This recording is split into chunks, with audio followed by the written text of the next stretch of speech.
Welcome back, guys. 80% of you still haven't subscribed. Before we start the video, hit that subscribe button. It only takes a second. March 1988. Nevada test site. 5:20 a.m.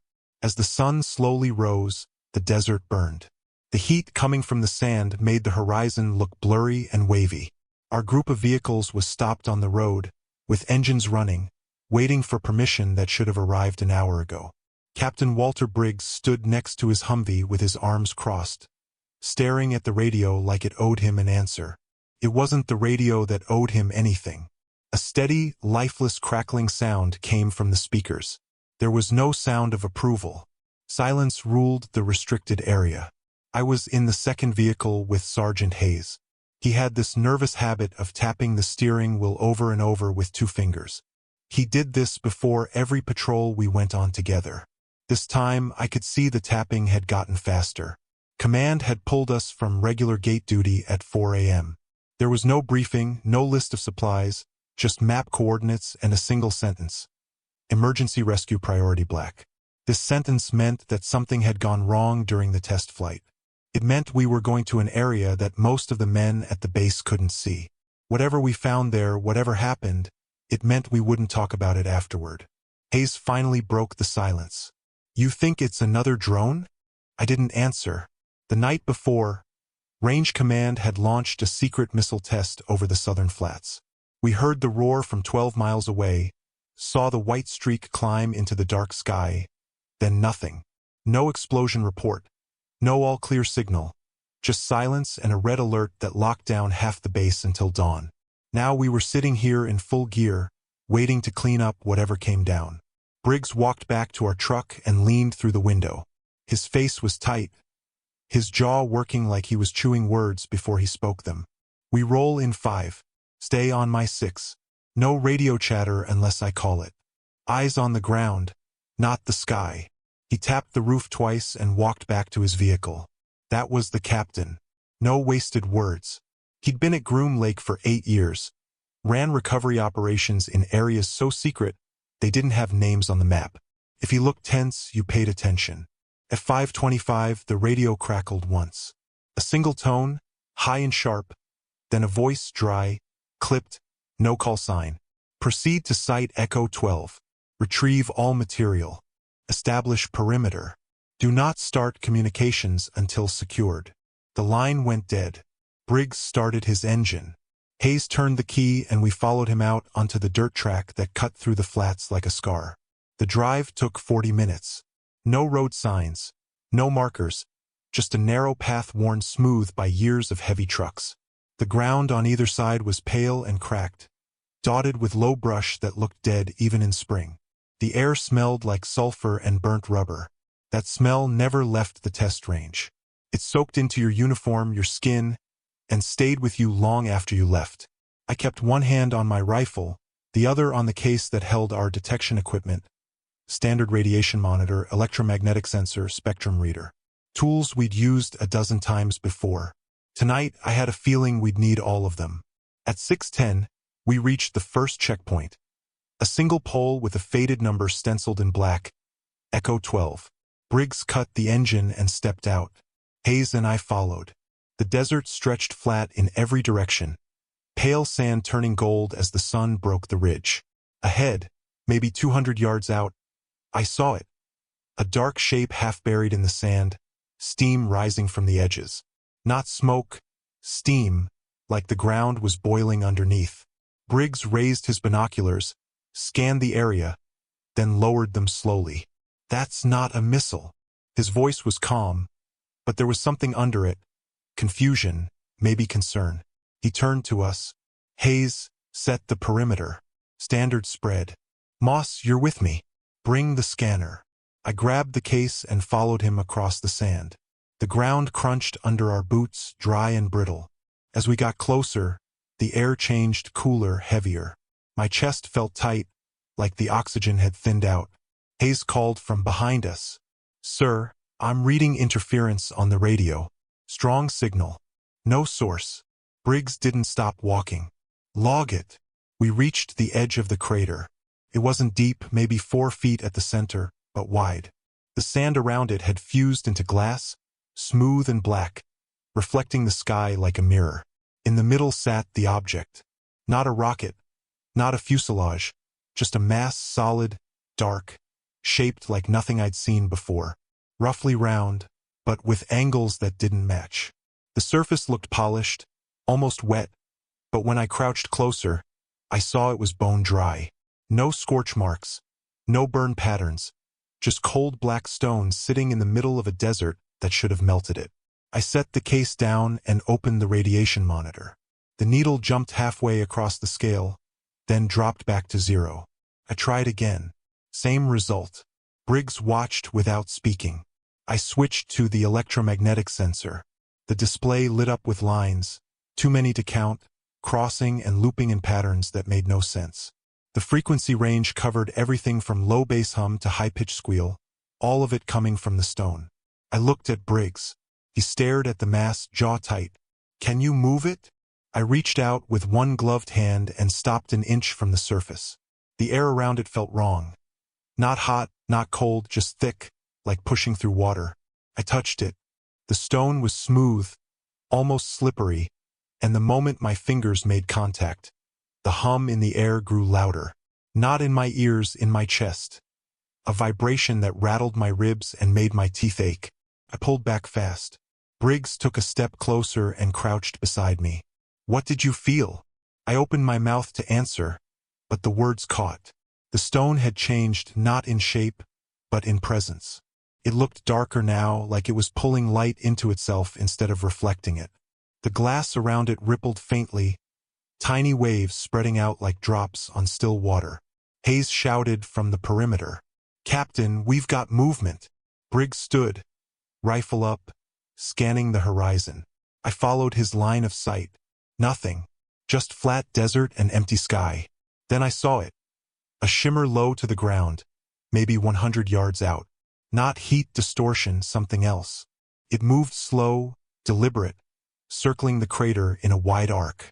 No sound, no shape, just a ripple in the air like the desert itself was breathing. Briggs keyed his radio. "Hayes, hold position. Do not engage." Static answered. He tried again. Nothing. The stone behind us began to hum louder, a deep tone that climbed and fell in steady waves. I looked back. The surface had started to pulse. Faint, but visible, like a slow heartbeat. Briggs saw it too. He didn't speak. He just stepped back, eyes locked on the mass. The shimmer in the distance stopped moving. It hovered there for a few seconds, then faded. The hum dropped to a whisper, then silence. The desert was still again, too still. No wind, no insects, just dead air and the weight of something watching. Briggs turned to me, voice low and firm. "We're taking it back." I stared at him. "Sir, we don't even know what it is." He looked at the stone, then back at me. "That's why we're taking it."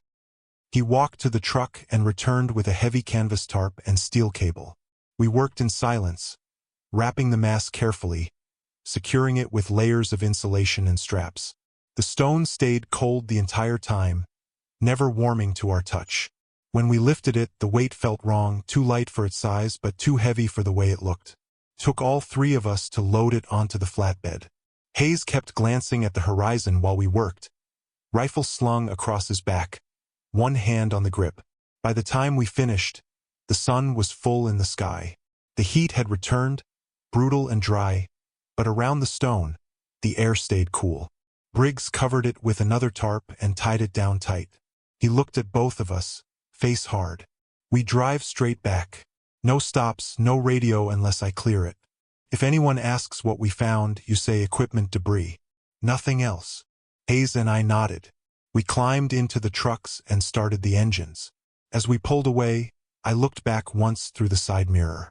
The crater sat empty, the glass still reflecting the sky, but something about it felt occupied, like we'd taken the body but left the presence behind.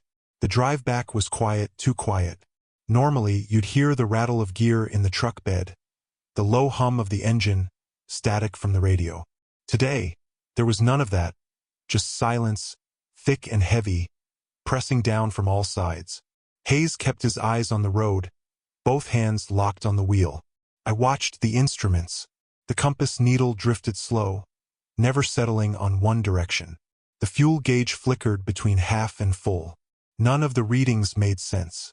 I tapped the panel. The needles jumped, then froze. Behind us, the stone sat wrapped and strapped under layers of canvas, but I could still feel it. A low vibration, steady and rhythmic, like something breathing in the truck bed. At 7:30, we passed the first checkpoint. The guard waved us through without asking questions. Protocol. If you saw a recovery convoy, you didn't look twice. We kept moving, following the dirt road that wound through the test range, past empty towers and rusted equipment half buried in sand. Relics of old programs, forgotten experiments. The desert held everything. At 7:45, Briggs radioed back. His voice came through clearer the first time since we left the site.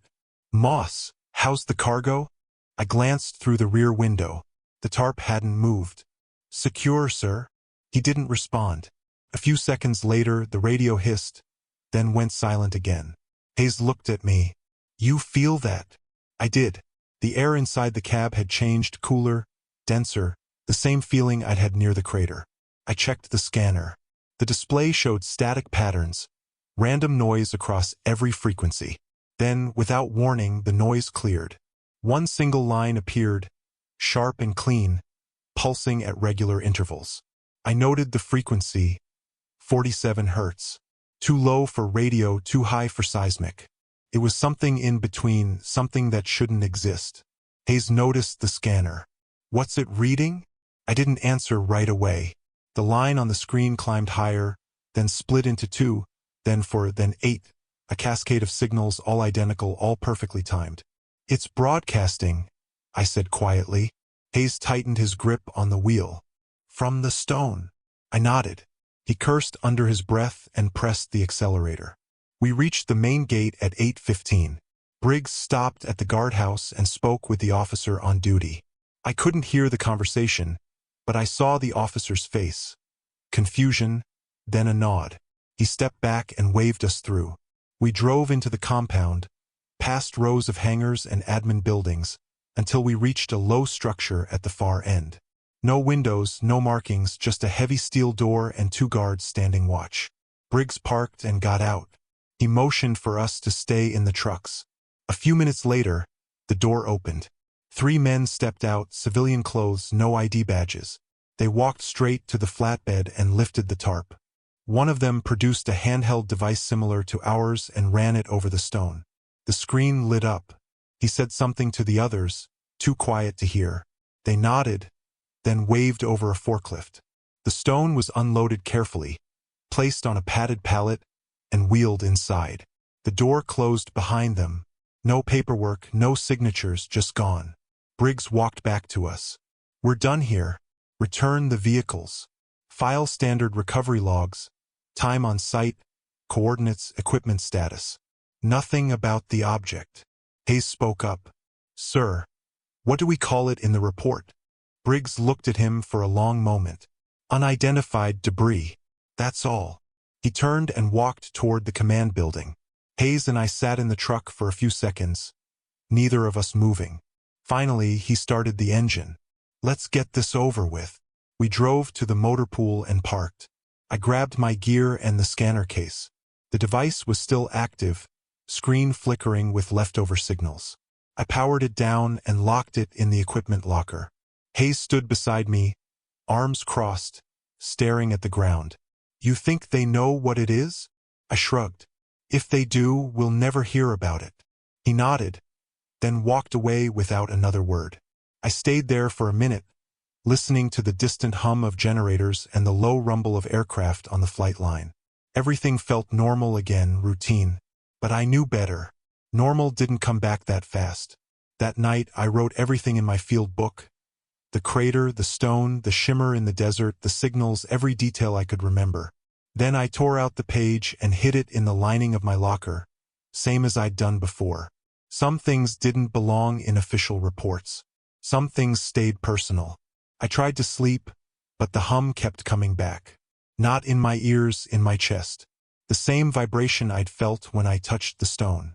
It stayed with me through the night, faint but constant, like a second heartbeat running just behind my own. The next morning, I reported for duty at 6 a.m. standard patrol. Nothing special. But when I walked into the briefing room, Briggs was already there. He looked tired, eyes red, like he hadn't slept. He handed me a folder. New orders. Effective immediately. I opened it. Transfer notice. Hayes and I were being reassigned to different posts, separate locations. No explanation. I looked at Briggs. Sir, is this about yesterday? He met my eyes, then looked away. It's routine rotation. Happens every few months. I knew he was lying. So did he. I closed the folder and nodded. Understood. He walked past me without another word. Hayes left that afternoon. No goodbye, just a packed duffel and a truck waiting by the gate. I watched him go from the window of the barracks. He didn't look back. My own transfer came 2 days later. A small outpost in Utah, quiet, isolated, far from anything classified. Before I left, I walked past the low building where they'd taken the stone. The door was sealed. The guards were different. No one spoke. I stood there for a minute, then turned and walked away. Some questions don't have answers. Some doors stay closed. Years passed. I moved through other assignments, other bases. The memory of that day stayed with me, but it faded at the edges the way all memories do until one night, during a routine inspection at a radar station near the California border, I felt it again, the hum, low and steady, coming from the equipment room. I checked the systems. Everything read normal, but the feeling didn't go away. I opened my old field book, found the frequency I'd written down, 47 Hz. I tuned the scanner. The signal was there, faint but present. Same pattern, same rhythm. It was still broadcasting. After all those years, it hadn't stopped. And I realized then that whatever we'd found in the desert, it wasn't debris. It wasn't a failed test. It was something else. Something that didn't die. Something that waited. The hum stayed with me. Not every day, but enough to notice. It came at odd times, during equipment checks in the quiet before dawn. Once, during a supply run through the desert, I pulled over and stepped out of the truck just to see if I could feel it in the ground. I did, faint, rhythmic, like a pulse buried deep under the sand. I told myself it was memory, the mind playing tricks. But the scanner didn't lie. The signal was real. 3 months after the transfer, I received a letter. No return address, no signature, just a single line typed on plain paper. Moss, call this number. 2,100 hours. Secure line. A phone number followed. I recognized the area code, Nevada. I burned the letter and waited for nightfall. At 2,100 hours, I used the base comm room, told the duty officer I needed to check in with family. He nodded and left me alone. I dialed the number. It rang twice, then a voice answered, calm, familiar. Moss. It was Briggs. I didn't waste time with questions. Why now? He paused, then spoke carefully. You've been monitoring frequencies. It wasn't a question. He knew. I stayed quiet. He continued. So have we. The signal didn't stop. It's grown stronger, more complex. We need someone who's already been exposed. Exposed. The word hung in the air. Exposed to what? I asked. He didn't answer directly. There's a team being assembled. Small, discreet. You'll receive orders within a week. This conversation never happened. The line went dead. I stood there for a moment, then hung up and walked back to my quarters. A week later, the orders came. I was reassigned again. This time back to Nevada. Not Groom Lake, a smaller facility, unmarked on any map I'd seen. The drive took 6 hours through empty desert. No signs, no checkpoints, just coordinates and a dirt road that ended at a chain-link fence with a single gate. A guard checked my ID, made a call, then waved me through. Inside, the compound was small 3 buildings, a few vehicles, and a landing strip barely long enough for a small plane. I parked and walked to the main structure. The door opened before I knocked. Briggs stood there, older now, grayer, but the same hard eyes. Welcome back. Inside, the room was cold, too cold. A single table sat in the center with a map spread across it. 4 other men stood around it. I recognized one, Hayes. He looked at me, nodded once, then turned back to the map. Briggs closed the door. "Gentlemen, we have a situation." He pointed to a spot on the map, a location about 80 miles north of where we'd found the stone. 2 days ago, a survey team reported equipment failure in this sector. Radios dead, vehicles stalled. When we sent a recovery crew, they found this. He pulled a photo from a folder and placed it on the table. It showed a crater, smaller than the one we'd seen but identical in structure. Black glass, smooth edges, and in the center, another mass, dark, angular, silent. One of the men, a technician I didn't know, spoke up. "How many have been found?" Briggs looked at him. 17 over the past 4 months, all within a 200-mile radius of the first site. The room went quiet. Hayes leaned forward. "They're spreading." Briggs nodded. "Or being placed." He looked at each of us. "We don't know what they are. We don't know where they came from, but we know they're connected. The signal patterns match. Every stone broadcasts on the same frequency, and every time we recover one, the next appears within days." The technician asked the obvious question. "What do they want?" Briggs didn't answer. Instead, he pulled out another photo. This one showed the interior of a lab-clean, white sterile. In the center, on a steel platform, sat the first stone, the one we'd recovered. Surrounding it were instruments, monitors, recording devices, all of them active. "We've been studying it for 3 months," Briggs said. "Every test we run gives us the same result. The stone isn't inert. It's processing, receiving, transmitting. It's a relay."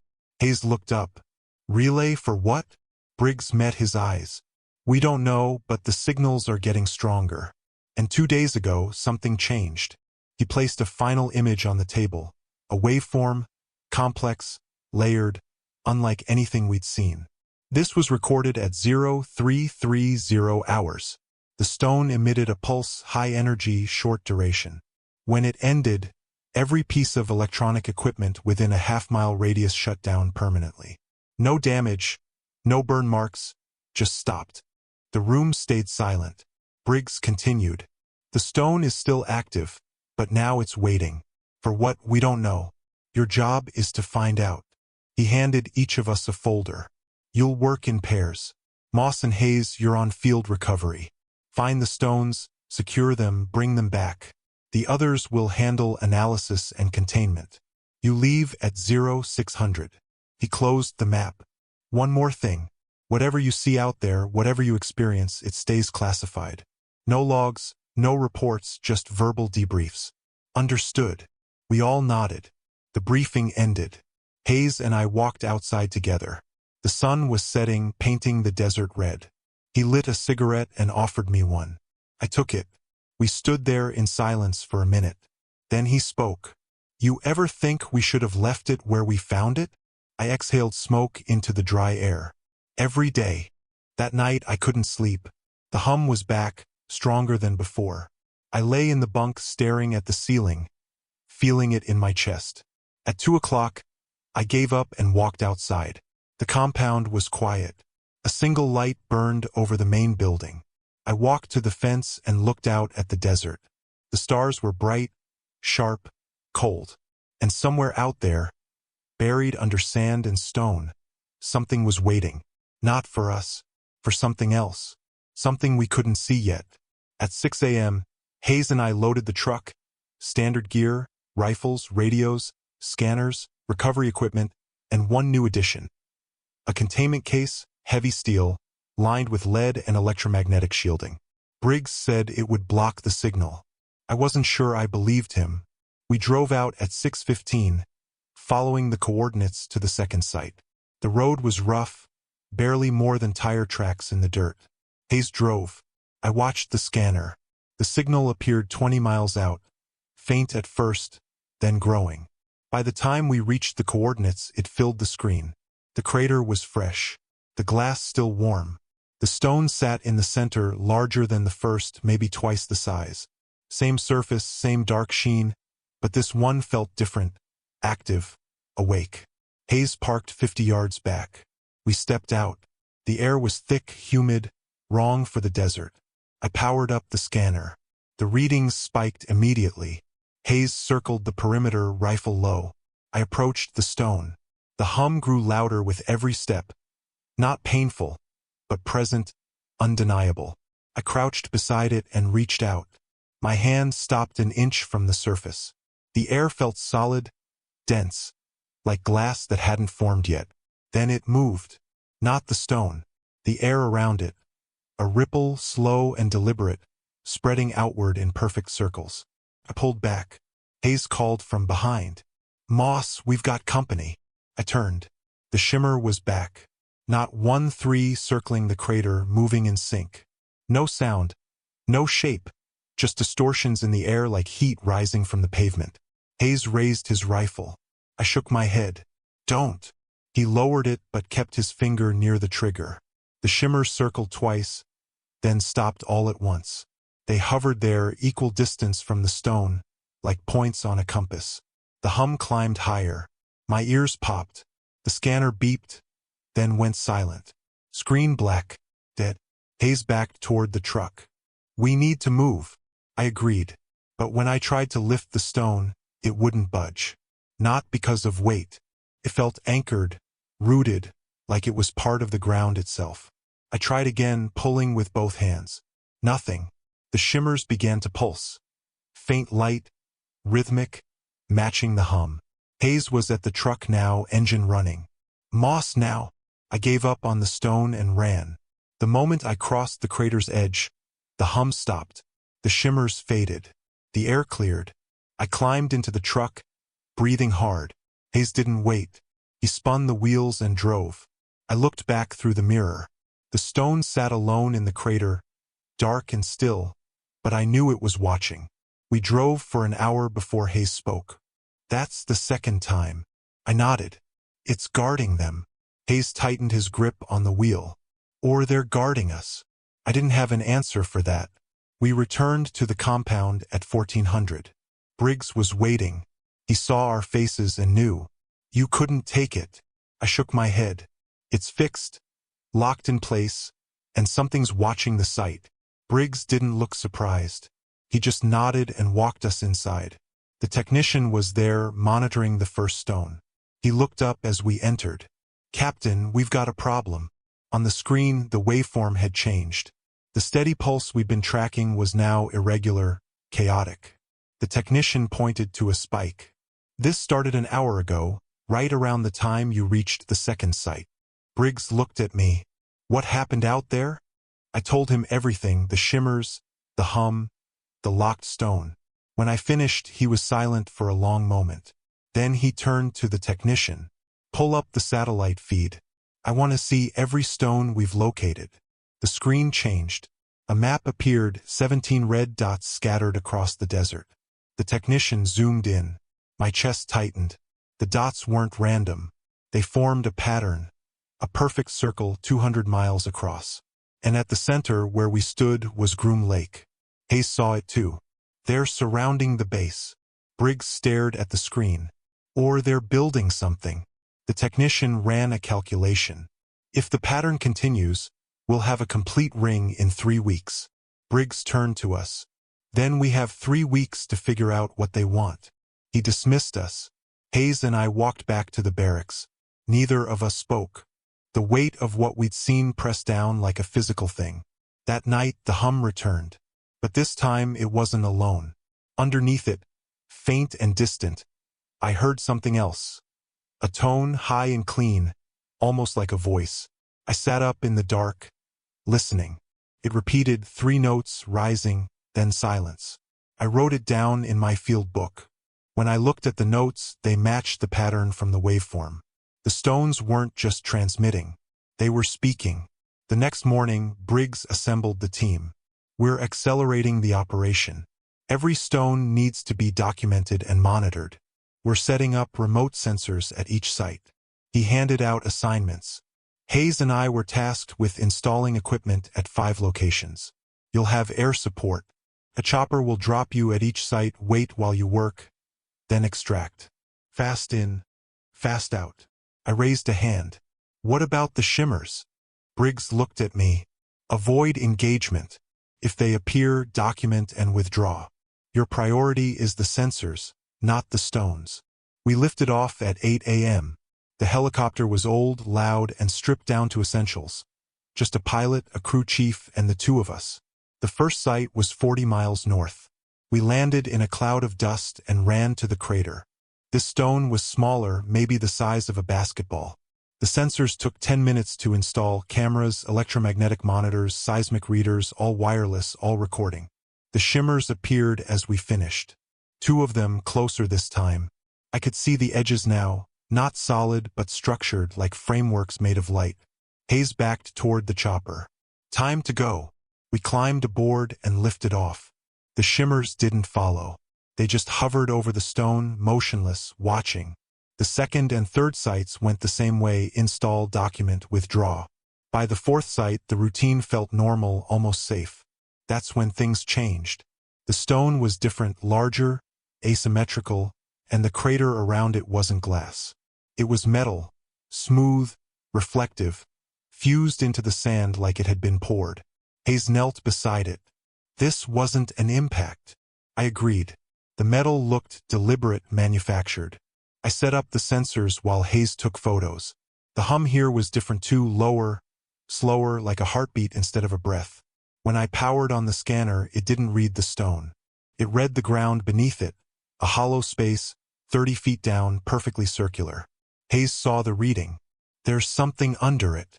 Before I could respond, the metal rippled. Not like water, like fabric. A wave passed through it, smooth and fast, then stopped. The stone pulsed once, bright, blinding. When the light faded, the shimmers were there. Not two, not three, dozens all around us, silent, still, waiting. Hayes grabbed my arm. We're leaving now. We ran to the chopper. The pilot saw the shimmers and didn't wait for orders. The rotors spun up. We climbed aboard. As we lifted off, I looked down. The shimmers had closed in, forming a ring around the crater. The stone pulsed again, and deep underground, something answered. A low rumble, steady, rhythmic, alive. Back at the compound, Briggs reviewed the footage.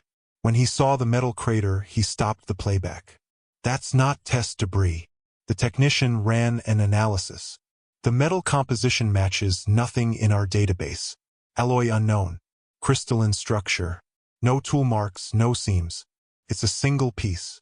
Briggs looked at us. How deep is the hollow? I checked my notes. 30 feet, maybe more. The scanner maxed out. Briggs turned to the technician. Can we drill? The technician shook his head. Not without triggering a response.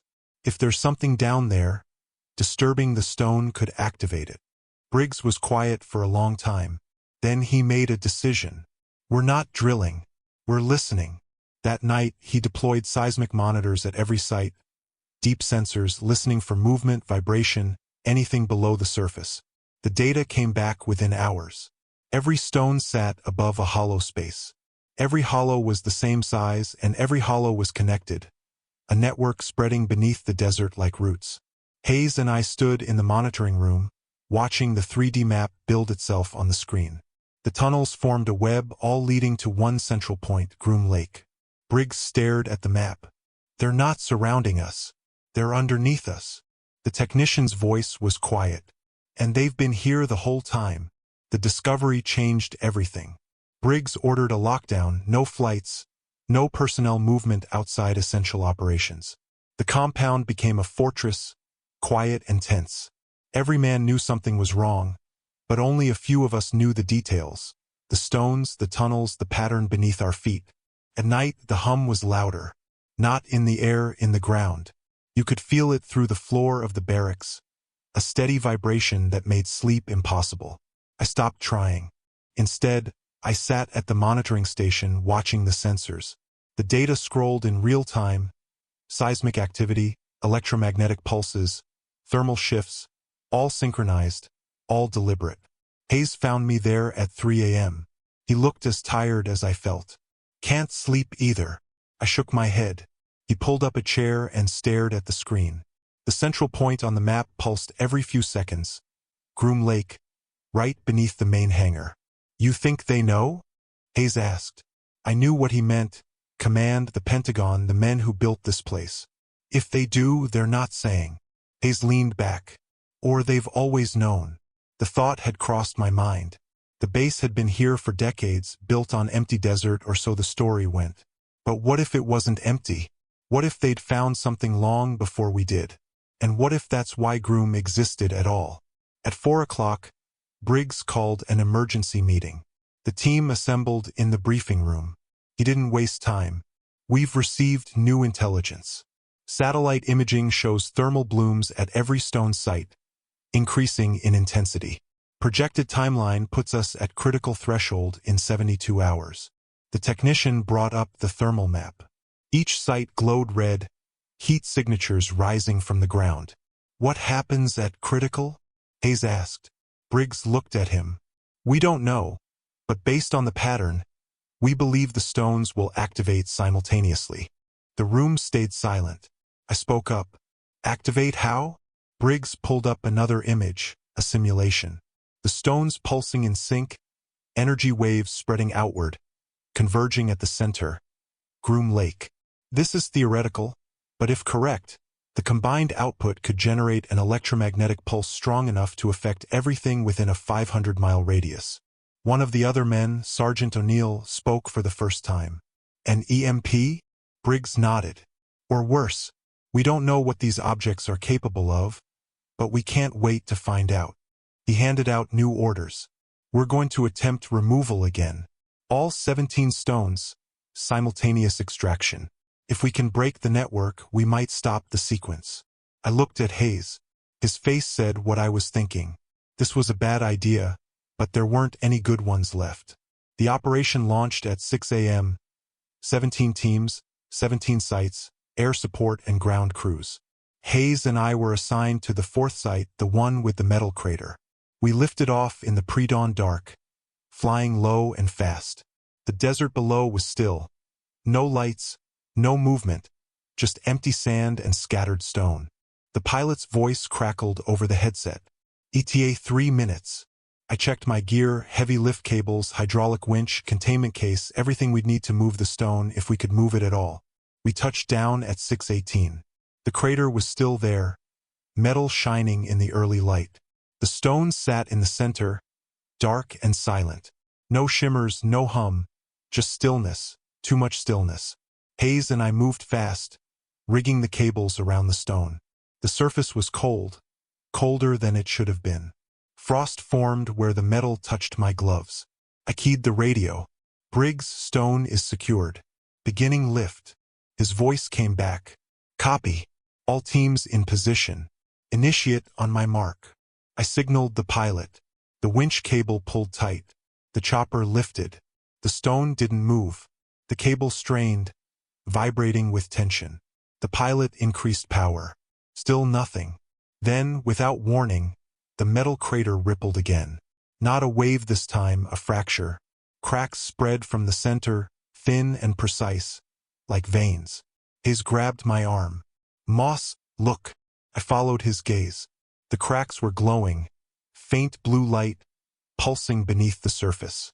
The stone began to hum, low and deep. The ground shook. Not an earthquake. Something else, rhythmic, deliberate. I called to the pilot. Abort lift. Get us out of here. The chopper dropped the cable and climbed. We ran to the ladder and pulled ourselves up. Below, the cracks widened. The metal peeled back like foil, and beneath it, I saw something, not rock, not sand. Something smooth, black, geometric. Another structure, buried deeper, older. Briggs's voice came over the radio. All teams, report status. One by one, the responses came in, same result. Stones locked in place, ground fracturing, structures emerging. Briggs's voice was calm, but I could hear the edge in it. All teams, abort extraction. Return to base immediately. The pilot banked hard and headed south. I looked back through the open door. The fourth site was glowing now, the light spreading outward in perfect rings.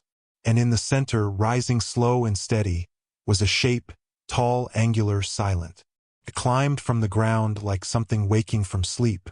Hayes saw it too. He didn't speak. Neither did I. There were no words for what we were seeing. By the time we reached the compound, the sun was fully up. The base was in chaos. Vehicles moving, personnel running, alarms sounding. We landed hard and ran to the command center. Briggs was there, surrounded by monitors. Every screen showed a different site, and at every site the same thing was happening. Structures rising from the ground, all identical, all aligned. The technician was working frantically, pulling data from the sensors. "Captain, the seismic readings are off the scale. Whatever's coming up, it's massive, and it's connected. A single network spanning the entire region." Briggs turned to us. "How big are the structures?" Hayes answered. "At our site, maybe 60 feet, but still rising." Briggs looked at the map, 17 red dots, 17 structures, all surrounding Groom Lake. He made a decision. "We're evacuating non-essential personnel. Get everyone to the transport hangar now." The order went out. Within minutes, the compound was moving. Trucks, buses, helicopters, all heading south, away from the base. Hayes and I stayed. So did Briggs and the core team. We had to see this through. At 8 o'clock, the hum reached a peak. Every structure was fully emerged. Smooth black monoliths, 80 feet tall, standing silent in the desert. The sensors recorded one final pulse, then silence, complete, total. The hum stopped. The vibration ceased. Even the wind died. Briggs stared at the monitors. "What are they doing?" The technician checked the readings. "Nothing. No emissions, no movement. They're just standing." For 5 minutes, nothing happened. Then at 8:05, the first stone activated. A beam of light shot straight up from the top of the structure. Blue, intense, silent. Climbed into the sky and stopped, hovering 10,000 feet up. Then the second stone activated.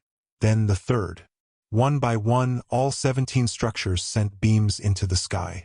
And at 10,000 feet, the beams converged. The technician's voice was barely a whisper. "They're forming a network in the sky." On the screen, the beams connected, creating a perfect geometric pattern. A dome of light spanning 200 miles. And at the center, directly above Groom Lake, the beams focused into a single point, bright, pulsing, growing. Briggs grabbed the radio. "All remaining personnel, take cover now." We ran to the bunker beneath the command center. The door sealed behind us. Through the reinforced windows, we watched the sky. The light grew brighter, whiter, until it was impossible to look at directly. Then it pulsed. Once, a wave of energy spread outward, silent and fast. Every light in the bunker flickered. Every screen went black. Then, just as suddenly, everything powered back on. Briggs opened the door. We stepped outside. The sky was clear. The beams were gone. The structures stood silent. The desert looked exactly as it had before, like nothing had happened. But something had. I could feel it. A change in the air, a shift in the weight of the world. The technician ran to the monitoring station.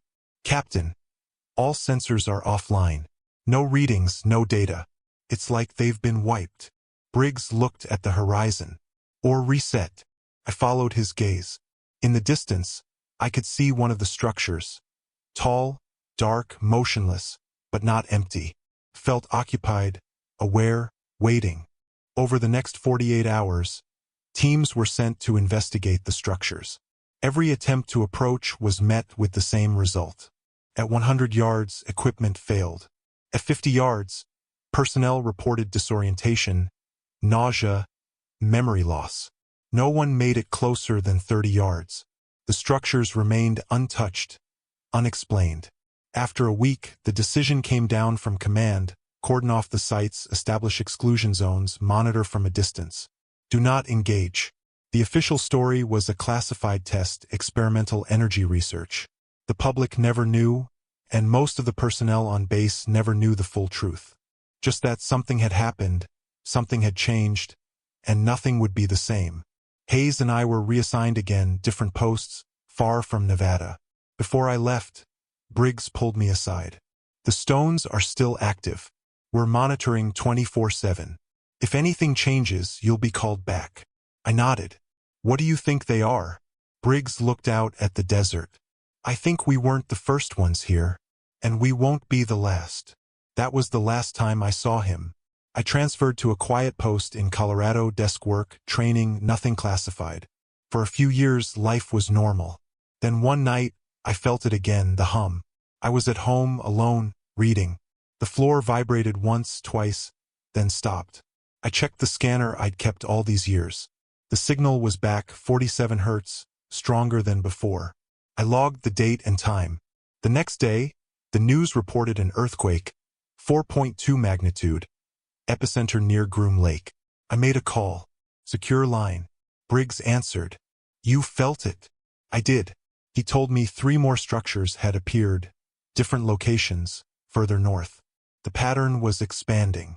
They're spreading, I said. Briggs agreed. We don't know when it will stop, or if it will. The call ended. I sat in the dark, listening. The hum was still there. Faint, constant, a reminder that some things we find in the desert aren't meant to be understood. They're meant to be witnessed, remembered, and respected. Years later, I retired, moved to a small town in Montana, far from bases, far from deserts. But the hum never left. It comes at night when the world is quiet, a low vibration that no one else seems to hear. I've stopped trying to explain it. Some things stay with you, not because they're loud, but because they're patient. I still have my field book. The pages are worn now, the ink faded, but the notes are clear. The dates, the frequencies, the patterns, and the final line I wrote on that last night at Groom Lake. They're not here to destroy. They're here to connect. I don't know what they're connecting to. I don't know if we'll ever find out, but I know one thing. Whatever we uncovered in 1988 is still out there, still active, still waiting. And one day, when the pattern is complete, the world will feel it too. The hum, the vibration, the signal that spans continents and reaches beyond the sky. And we'll realize we were never alone. We were just too small to see the full picture, too focused on our own corner of the desert to notice the web being woven around us. The stones were never the beginning. They were a response to something we did, or something we found, or something that found us first. I think about Sergeant Hayes sometimes. Wherever he is, I hope he's found peace. I think about Briggs, still out there, still watching, still trying to make sense of something that defies all sense. And I think about that day in March 1988 when 3 men walked into the desert and came back changed. Not broken, not damaged, just aware. Aware that the ground beneath our feet holds secrets we're not ready for. That the sky above us hides patterns we can't yet decode. And that sometimes the most dangerous thing you can do is dig where you're not supposed to. Because you might not find what you expected. You might find what's been waiting for you all along. The desert remembers. The stones remember. And now so do we. If the story made you think twice about what's hidden in the places we're told to forget, subscribe to Battleground War Stories. There are more truths buried in the sand, and some of them are closer than you think. The next transmission is already waiting on your screen.